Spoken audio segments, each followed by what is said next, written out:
हनुमान और समुद्री राक्षस। प्राचीन समय की बात है।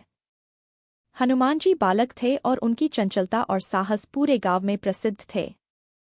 वे हमेशा अपने दोस्तों के साथ खेलते और नए नए कारनामे करते रहते थे। एक दिन हनुमान जी अपने मित्रों के साथ समुद्र के किनारे खेलने गए। समुद्र की विशाल लहरें और उसका अथाह पानी हनुमान जी को बहुत आकर्षित कर रहा था। समुद्र के किनारे खेलते खेलते हनुमान जी को एक अद्भुत ख्याल आया। उन्होंने सोचा कि क्यों न समुद्र के अंदर जाकर देखें कि वहां क्या है।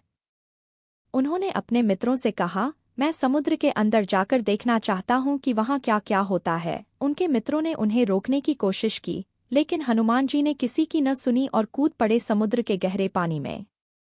हनुमान जी तैरते तैरते समुद्र के अंदर गहरे चले गए।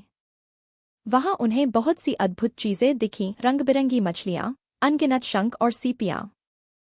तैरते तैरते हनुमान जी को एक अजीब सी चमक दिखाई दी। जब वे उसके पास गए तो देखा कि वह चमक एक विशालकाय राक्षस से आ रही है। राक्षस का नाम था समुद्री राक्षस और वह पूरे समुद्र में अपनी ताकत और क्रूरता के लिए प्रसिद्ध था। हनुमान जी ने सोचा, यह राक्षस तो बहुत बड़ा है, लेकिन मुझे इससे डरना नहीं चाहिए।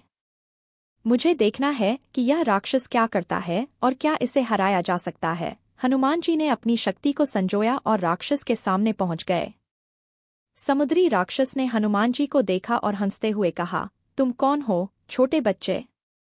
तुम नहीं जानते कि मैं कौन हूं? मैं समुद्री राक्षस हूं और मैं तुम्हें मार दूंगा। हनुमान जी ने निर्भीक होकर कहा, मैं हनुमान हूं और मैं किसी से नहीं डरता। मैंने सुना है कि तुमने बहुत से निर्दोष प्राणियों को सताया है। अब तुम्हारा समय पूरा हुआ। राक्षस ने गुस्से में कहा, तुम्हारी हिम्मत कैसे हुई मुझे चुनौती देने की? अब मैं तुम्हें नहीं छोड़ूंगा। यह कहकर राक्षस ने हनुमान जी पर हमला कर दिया। लेकिन हनुमान जी ने अपनी चपलता और ताकत से राक्षस के हर हमले को नाकाम कर दिया। उन्होंने अपनी गदा से राक्षस को जोर से मारा। राक्षस जोर से चीखा और पीछे हट गया। उसने फिर से हमला करने की कोशिश की, लेकिन हनुमान जी ने उसे बार बार हराया।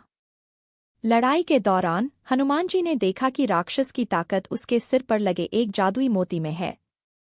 उन्होंने सोचा, अगर मैं इस मोती को निकाल दूं तो राक्षस की सारी ताकत खत्म हो जाएगी। हनुमान जी ने अपनी बुद्धि और कौशल से राक्षस के सिर पर लगे मोती को निकालने की योजना बनाई। उन्होंने राक्षस को चकमा देकर उसकी ओर छलांग लगाई और मोती को निकाल लिया।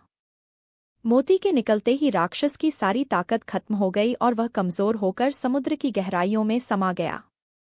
समुद्री राक्षस के हारने के बाद हनुमान जी ने उस मोती को समुद्र की देवी को भेंट कर दिया, जिससे समुद्र में फिर से शांति स्थापित हो गई।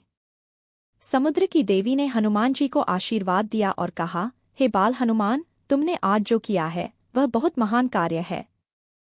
तुम्हारी वीरता और साहस की गाथा हमेशा याद रखी जाएगी। हनुमान जी अपने मित्रों के पास लौट आए। उन्होंने अपने दोस्तों को समुद्री राक्षस के बारे में बताया और सभी ने हनुमान जी की बहादुरी की प्रशंसा की। गांव के लोग भी हनुमान जी की वीरता को सुनकर बहुत खुश हुए और उनकी जय जयकार करने लगे। इस प्रकार बाल हनुमान ने अपनी बुद्धिमानी, साहस और ताकत से समुद्री राक्षस को हराया और समुद्र में शांति स्थापित की। उनकी यह कहानी आज भी बच्चों को सिखाती है कि साहस और बुद्धिमानी से किसी भी कठिनाई का सामना किया जा सकता है।